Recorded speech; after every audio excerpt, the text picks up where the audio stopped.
عايز اجيب حاجه لابنه وبيموت قدامه ومحطوط في الحضانه. الناس كلها بتموت جوه.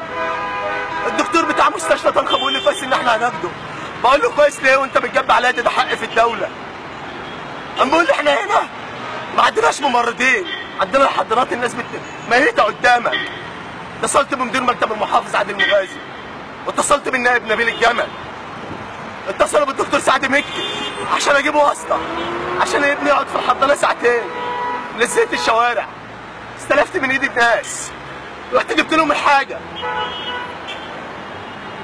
ما عندهمش حقنه جوه، لقيتهم بيتصلوا بيا عشان ابنك مات.